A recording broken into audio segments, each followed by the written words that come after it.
Hey minions, welcome to Crank It Up. I'm Jim Price, and on this episode of Calling All Titans, I want to talk about Death on 6 Legs, the new Giant Ants Titan. As usual, since the name is so long, I'm going to abbreviate it, and I'm calling this one Death Legs. I feel bad for the Giant Ants. I read a lot of commentary that they are one of the weakest factions in the game, and I simply don't see it. This might be because I play the Giant Ants with specific factions that really accentuate their strengths, or I don't play them at all. I almost beat zombie robots with giant ant vampires, and vampires are terrible, and would have won the very next turn. I think the ants came out too early. Many of their synergies revolve around having more counters to work with, and unless your partner faction supplies or extremely benefits from them, I can see the ants having a problem. So while I understand them getting a Titan, I'm not going to rank them so close to the bottom as others might. They are situationally strong and not general purpose, and that's okay. As someone who values drafting factions as opposed to random selections, I am much more likely to zero in on their strengths and not put them in positions to fail. However, I can see their Titan having improvements to make them more well-rounded. If I had to cite issues with the ants, it's not their lack of power. I really like how their power is disguised. They are much closer to the baseline of 30 power than you realize. Based on play power, they have 29, and that can absolutely work. Instead, besides the lack of relevancy with non-power counter factions, I think the Giant Ants suffer from having an extremely satisfying engine that is difficult to pay off. A large part of this is due to their minions' vulnerability to destruction. They are definitely one of the more long-term faction strategies, since the ants have to transfer their counters in just the right manner. Time is certainly working against you. If you do it correctly, you can win 2 or more bases in a single turn, which is fantastic. In fact, I would argue that if you don't break 2 bases in a turn at least once per game, you aren't playing the Giant Ants correctly. But this is a hard engine to fire, so what do they need? Perhaps they needed more ways to transfer or place counters. Perhaps they needed more protection for minions with power counters. Nope. As it turns out, there was a simple way to increase their versatility while also making their engine much more successful. In fact, it only takes 5 words. Talent, play an extra action. But how do you bring this Titan into play? You need all your minions to have at least 7 power counters out on one of your turns. This will largely be driven by the ants themselves, since your partner faction may not have any. Note that you cannot have 2 Titans out anyway, but even if you could, Titan counters do not count, nor do actions such as summon wolves. The giant ants can easily place power counters, but it will take time to get 7. Workers and soldiers supply 2, which can be supplemented by actions. If you have the Killer Queen as well, that will also expedite it, but I suspect that this will take about 3 turns, maybe even 4, depending on your access to the ant cards. But this Titan's specific wording is interesting, because by rule, Titans can be played again when their conditions are met. So if you ever lost the Titan in a clash, but still had the power counters out, this Titan can be replayed easily.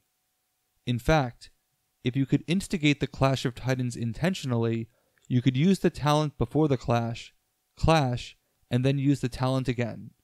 This is actually doable without losing an action, but it is a bit outside the scope of this video, so I'm going to hold on to that one a bit longer, just a tease for now.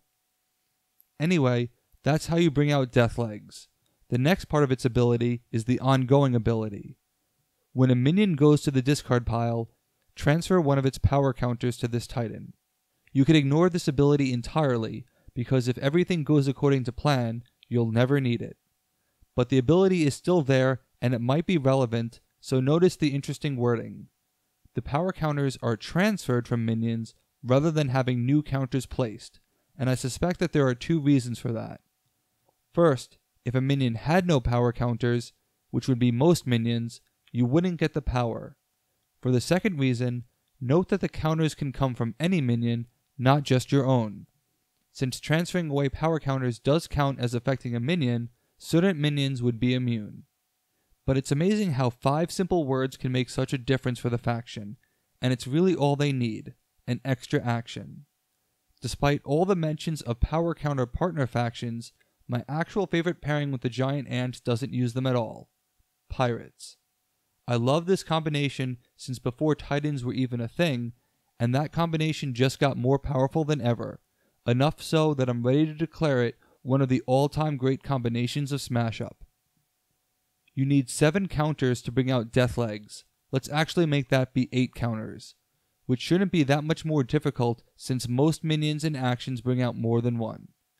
If you spread out your minions on different bases to avoid power creep, once you can bring out the Titan, you are ready to begin. There are 2 ways to do this, the overpowered way and the we need to errata this immediately way. For the overpowered way, your normal minion play is a first mate. And for your normal action, play a kind of magic to transfer all the power counters, at least 8, to the first mate. He should have at least 10 power now. Then, for your talent, play We Will Rock You to boost his power by 8 or more for a minimum of 18. If you can break a base that turn, you've got a wrecking ball that can move from base to base, scoring a few. However, if you wait a turn and do the we need to errata this immediately way, you'll be extremely satisfied. Play the first mate and a kind of magic on a previous turn to give all the power counters to the first mate. It's okay if that base breaks or if this creates power creep for your opponents, since the first mate should still be around. Then, next turn, use both actions to play both copies of We Will Rock You. Even with only 8 power counters, you'd have a base 2 power, 8 power counters, and 16 power from the 2 actions for a total of at least 26 power. That's enough to break every base but Palooza, and unless you send the first mate there accidentally, this means that the first mate can break every base in the deck infinitely, since the base deck gets reshuffled and you would have infinite points. I've done a smaller version of this without the Titan to snag a few bases, but the combination is so much easier with that extra action from Deathlegs. In fact, it's one of the few times I would consider playing Who Wants to Live Forever just to ensure that I get the right cards in my hand. If you have enough time, consider doing this, since even if the first base the first mate would break would lose the game for you, you would still have infinite points since the game wouldn't end right there. The game would not end until your friends flip the table over and leave you to pick up all the power counters and cards. Still think giant ants are weak? I want everyone to apologize to Deathlegs right now. As great as giant ant pirates are and were back then, we have to pair them with something else, and this is where I love the versatility of having an extra action. What faction wouldn't get a boost from extra actions, other than maybe robots? The giant ants basically become wizards with power actions, which the cyborg apes would love. You can slap on both shieldings in a single turn to create your invincible cyberback, as well as creating massive power bursts for your juiced up combos. If you're playing Kaiju, I'd be tempted to take Deathlegs over Gorgonzola since most of your hand would be actions. Of course, the old pairings like Mythic Greeks get even more powerful, as do Mad Scientists. But this is where I almost wish the Titan provided immunity rather than an extra action, because the greatest threats to the giant ants still remain, removing them from the board. There's only one copy of The Show Must Go On, which will help for these massive combos, but a simple beam up or other form of deterrent can really slow the ants down. Just as Deathlegs can come back out if the power counters are there, it cannot come back if your opponents deal with the counters themselves. The best thing to do is to let Deathlegs sit on a base you don't care about and be mindful of what your opponents can do. They are still quite susceptible to the Kung Fu fighters, but Deathlegs cannot solve all the problems for a faction in Smash Up. However, Kung Fu fighters can also create opportunity, since expert timing can pull counters off of cards, including Titans. This means that the power counters of minions lost can be saved somewhat on Deathlegs, waiting for their eventual redirection. The fact that the expert timing is a special makes it even more powerful.